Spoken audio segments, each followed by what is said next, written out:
இயேசு உங்களை நேசிக்கிறார். பிரியமானவர்களே, இந்த நாளில் ஆண்டவர் நம்மளோடு பேசும்படியாய் வேதத்திலிருந்து 2 வசனங்கள் கூட வாசித்து ஆண்டவர் நமக்கு கற்றுக் கொடுக்கக்கூடிய காரியத்தை, நம் வாழ்க்கையில அப்பியாசப்படுத்துகிற நடைமுறைப்படுத்தக்கூடிய காரியத்தை பார்ப்போம். அது பரிசுத்த மார்க்கு எழுதின சுவிசேஷ புஸ்தகம் 14வது அதிகாரம் 37-38 வசனங்கள் இப்படியாக சொல்லுகிறது. பின்பு அவர் வந்து அவர்கள் நித்திரை பண்ணுகிறதை கண்டு பேதுருவை நோக்கி, சீமோனே, நித்திரை பண்ணுகிறாயா? 1 மணி நேரம் நீ விழித்திருக்க கூடாதா? நீங்கள் சோதனைக்குட்படாதபடிக்கு விழித்திருந்து ஜெபம் பண்ணுங்கள். ஆவி உற்சாகம் உள்ளதுதான், மாம்சமோ பலவீனம் உள்ளது என்றார். பிரியமானவர்களே, அவர் சிலுவை பாடுகளுக்கு முன்பதாக அவருடைய இருதயம் மன கிளேசத்தினால் பாரம் கொண்டு தனிமையாய் கெத்செமனே தோட்டத்தில் போய் ஜெபிக்க கடந்து செல்லும் பொழுது சீசர்களையும் கூட கூட்டிட்டு போய் ஒரு குறிப்பிட்ட இடத்துல அவர்களை அமர வைத்து விட்டு ஆண்டவர் போய் மனம் கசந்து அழுகிற அந்த ஒரு காரியத்தை வேதத்தில் எழுதியிருக்கிறது. அதை நாம் வாசித்திருக்கிறோம் பிரியமானவர்களே. ஆனால் ஆண்டவர் கடைசியாக அங்கு போய் ஜெபித்து விட்டு மீண்டுமாய் வந்து பார்க்கிறார். இவர்கள் தூங்கி கொண்டு இருக்கிறார்கள். மீண்டுமாய் போய் ஜெபிக்கிறார். அப்பொழுதும் ஆண்டவர் மீண்டும் வரும் பொழுது இவர்கள் நித்திரையில் இருக்கிறதை அன்று, இனி நீங்க தூங்குங்க அப்படின்னு சொல்றாரு. இனி உங்களுக்கு ஆனா ஒரு வார்த்தை சொல்லுகிறாரு, 1 மணி நேரமாவது நீங்க விழித்திருந்து ஜெபிக்க கூடாதா என்கின்ற ஒரு வார்த்தையை சொல்லிவிட்டு போகிறார். ஆண்டவர் கடைசி நேரத்துல பாடுகளுக்கு முன்பதாய் இந்த வார்த்தைகளை வசனிக்கிறதை நாம் பார்க்க முடிகிறது. பேதுருவை நோக்கி, சீமோனே, நித்திரை பண்ணுகிறாயா? சீசர்களை பார்த்து, ஒவ்வொருவரையும் பார்த்து, ஆண்டவருடைய பிள்ளைகளாகி உங்களை பார்த்து உங்க பேர் அந்த இடத்துல போட்டுங்க. நீ நித்திரை பண்ணுகிறாயா? 1 மணி நேரம் நீ விழித்திருக்க கூடாதா என்று ஆண்டவர் சொல்லுகிறார். பாருங்க, அதுக்கு ஆண்டவர் சொல்லுகிறார், இந்த மாம்சம் பலவீனமானதுதான். இந்த மாம்சம் நம்மளை தூங்க செய்யும், நம்மளை சோம்பேறித்தனமாக்கி விடும், நம்மளை ஆவிக்குரிய வாழ்க்கையிலிருந்து மட்டுப்படுத்துகிற இந்த மாம்சம். அதனால் ஆவியோ உற்சாகம் உள்ளது என்று ஆண்டவர் சொல்லுகிறார். நீங்க ஜெபம் பண்ணுங்கள், ஆவி உற்சாகம் உள்ளதுதான், மாம்சமோ பலவீனம் உள்ளது என்றார். விழித்திருந்து கண்டிப்பா என்ன செய்யணும்? நீங்கள் சோதனைக்கு உட்படாதபடிக்கு நீங்கள் விழித்திருந்து ஜெபம் பண்ணுங்கள், ஆவி உற்சாகம் உள்ளது அப்படின்னு சொல்றார். பிரியமானவர்களே, சோதனைக்கு உட்படாதபடிக்கு நீங்க விழித்திருந்து ஜெபம் பண்ணுங்கள்.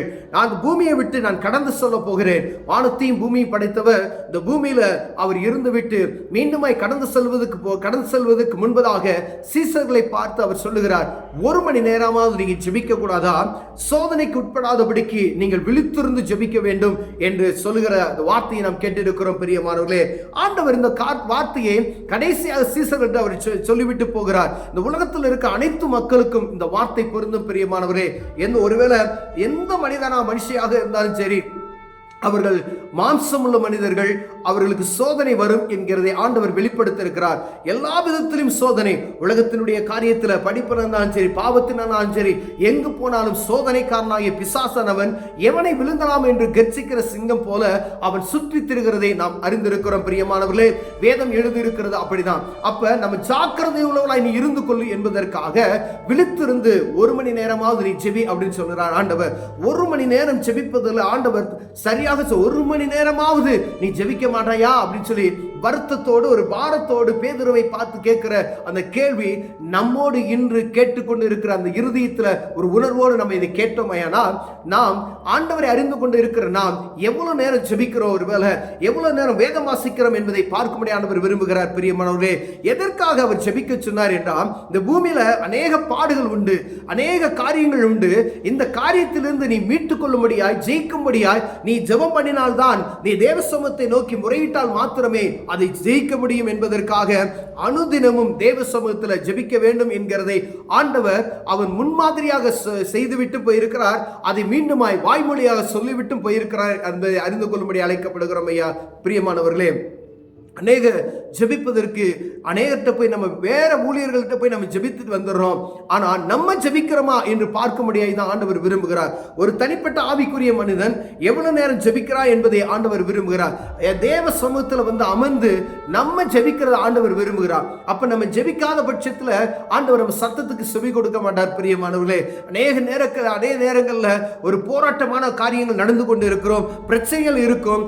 ஆனா அதை ஜெயிப்பதற்கு என்ன வழி என்று நமக்கு நமக்கு தெரியாது. ஒருவேளை நீங்க எத்தனை ஊழியக்காரத்தை நீங்க போனாலும் சரி, ஆனா தேவ சமூகத்தில் நீங்க அமர்ந்து ஜெபிக்கும் வரைக்கும் அதுல ஒரு விடுதலை பெற முடியாது. பிரியமானவர்களே, நீங்க பெரிய பெரிய வல்லமை பெற்ற ஊழியர்கிட்ட நீங்க ஜெபிக்கலாம், அது தவறு கிடையாது. ஆனா ஆண்டவர் விரும்புகிறது நீங்க தேவ சமூகத்தில் அமர்ந்திருந்து எவ்வளவு நேரம் அவரோடு நீங்க செலவு செய்கிறீர்கள் என்பதை பார்க்க முடியாது. 1 மணி நேரம் என்கிட்ட பேசு அப்படின்றாரு. 24 மணி நேரத்தை ஆண்டவர் கொடுத்திருக்கிறார் ஒரு நாளைக்கு. அவருக்கு கொடுக்க வேண்டிய நேரத்துல தசம பாகமே எவ்வளவு நேரம் ஆயிடுச்சு நமக்கு கணக்கு போட்டு பாருங்க. அப்ப 1 மணி நேரம் ஆண்டவர் சொல்றாரு, இந்த 1 மணி நேரம் ஒரு நாளைக்கு நீ ஜெபம் பண்ண மாட்டாயா?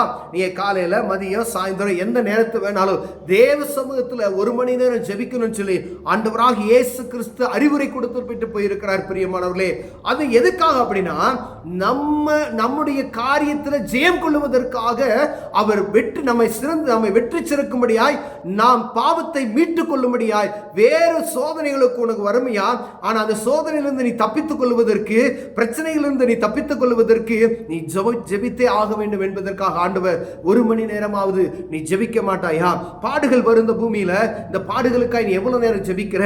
சோதனைகள் வருந்த பூமியில இந்த சோதனைகளுக்காய் நீ எவ்வளவு நேரம் ஜெபிக்கிற? இந்த காரியம் என்ன விடபடியில அப்படி நீ சொல்லிக் கொண்டே இருந்தால் மாத்திரம் போகாது. ஆனா இந்த காரியத்துக்கு நீ எவ்வளவு நேரம் நீ ஜெபித்த என்பதை ஆண்டவர் விசாரிக்கிறவராய் நிற்கிறபடினாலே நாம் எவ்வளவு நேரம் ஜெபிக்கிறோம் என்பதை நாம் பார்க்கும்படி அழைக்கப்படுகிறோம். பிரியமானவர்களே, அநேக காரியங்கள் உண்டு.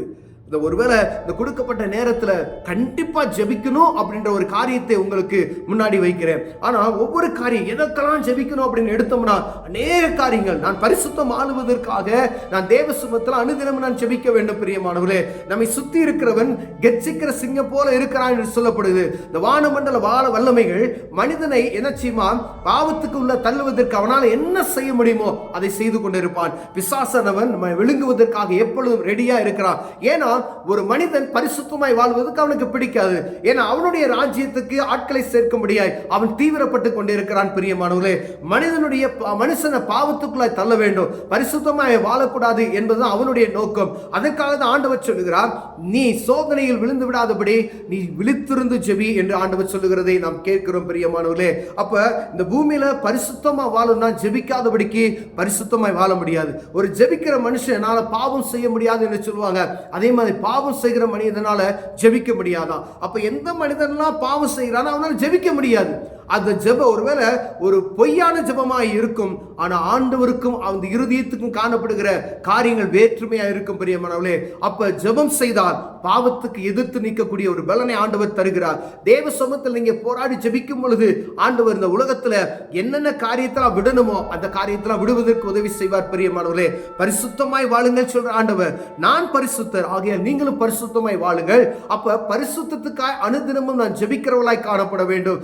ஏன்னா எந்த விதத்திலையும் நம்மளை உலகம் நெருக்கி கொண்டிருக்கிறதை நாம் பார்க்க முடிகிறது. பிரியமானவர்களே, ஒரு பரிசுத்தமாய் வாழ்வதற்கு என்னென்ன காரியம்லாம் நீங்க யோசித்து பார்த்தீங்க அப்படின்னா ஒரு லிஸ்டே எழுதலாம். இந்த காரியத்தெல்லாம் எனக்கு பரிசுத்தம் வேணும், நான் பார்க்கிற பார்வை பரிசுத்தமா இருக்கணும், நான் கேட்கிற காரியங்கள் பரிசுத்தமா இருக்கணும், நான் கையிட்டு செய்யக்கூடிய காரியங்கள் பரிசுத்தமா இருக்கணும், நான் நடந்து செல்கிற இடங்கள் பரிசுத்தமா இருக்கணும். அப்ப எவ்வளவு கவனமாய் நாம் ஜெபித்து நடக்கும்படி அழைக்கப்படுகிறோம். பிரியமானவர்களே, அந்த தேவ சமூகத்துல 1 மணி நேரமாவது ஜெபிக்க வேண்டுங்கிற இந்த கடமையை நம்ம எத்தனை பேர் செய்து கொண்டு இருக்கிறோம் என்பது நமக்கு தெரியாது. ஆனா ஆண்டவர் மீண்டுமாய் நமக்கு ஒரு வாய்ப்பை கொடுக்கிறார். பிரியமானவர்களே, நம்ம ஜெபிக்கணும் என்பதற்காக ஆண்டவர் மீண்டும் மீண்டுமாய் இந்த வார்த்தைகளை பேசுகிறார். அவர் பாடுகளுக்கு முன்பதாக இந்த வார்த்தையை சொல்லுகிறாரு, 1 மணி நேரமாவது ஜெபிக்க மாட்டீங்களா அப்படின்னு சொல்லி.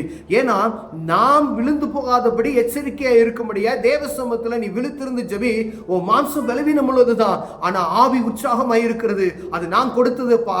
ஆனா ஜெபிக்க நீ உட்கார்ந்துட்டேனா நான் உன்னோடு சேர்ந்து ஜெபிக்கும் பொழுது ஆவியானவர் அவர் மகிமைப்படுவார். நீ மாம்சத்தோடு நீ போராடி ஜெபிக்கிறதுக்கு கற்றுக்கொள்ளு. இந்த மாம்ச தூக்க மயக்கத்தை உண்டு பண்ணும். ஆனா நீ ஜெபிக்கும் பொழுது அது உற்சாகமாய் மாறிவிடும் என்கிறதுக்காக ஆண்டவர் இந்த காரியத்தை நமக்கு எழுதி வைத்திருக்கிறார். உலகத்தினுடைய காரியத்தில் எதிர்த்து நிற்க வேண்டுமானால் நம்ம அனுதினமும் ஜெபிக்கிறவர்களாய் காணப்படும். பிரியமானவரே, ஒருவேளை எவ்வளவு நேரம் நம்ம ஜெபிக்கிறோம் என்பதை நமக்கு மாத்திரமே தெரியும். ஆண்டவர் உங்களோடு பேசினார். ஒவ்வொரு நாளும் ஜெபித்து விட்டு வெளியே கடந்து செல்லுங்க. நீங்க தேவ சமூகத்துல முறையிட்டு விட்டு வெளியே செல்லுங்க. வானத்தையும் பூமி அண்ட சராசரங்களை படைத்தவர். நீங்க ஒரு சின்ன ஜெபம் உங்களை பெரிய ஆபத்திலிருந்து காப்பாற்றும். பிரியமானவர்களே, நீங்க செல்கிற ஒரு 5 நிமிடம் ஜெபம் உங்களை பெரிய மனிதனாய் மாற்றிவிடும். நீங்க சிறிய ஜெபத்தை பண்ணிவிட்டு நீங்க பெரிய ஆசீர்வாதத்தை பெற்றுக்கொள்ளலாம். ஆனா ஜெபிக்காதபடி கடந்து செல்லாதபடி கர்த்தர் உங்களை பாதுகாக்கும்படி நான் ஜெபிக்க. கண்களை மூடுவோம். அன்பின் தகப்பனே, அருமையான காலை வேளைக்காய் ஸ்தோத்திரையா. ஆண்டவரே, 1 மணி நேரமாவது ஜெபிக்க வேண்டும் என்கிறதை கற்றுக் கொடுத்திருக்கிறீங்க. எங்களுடைய சுய காரியத்தில் ஆண்டவரே எங்கள் பாவங்கள் மேற்கொள்ளாதபடிக்கு சோதனையிலிருந்து தப்பித்துக் கொள்வதற்காக ஜெபிக்க சொல்லி இருக்கிறீங்க. ஆண்டவரே, எங்களை ஜெபிப்பதற்கு பலப்படுத்துங்க. ஆண்டவரே, இந்த ஜெப ஆவி எங்கள் மீது வையுங்க. இயேசுவின் நாமத்தில் ஜெபிக்கிறேன் ஜீவனுள்ள நல்ல பிதாவே, ஆமென்.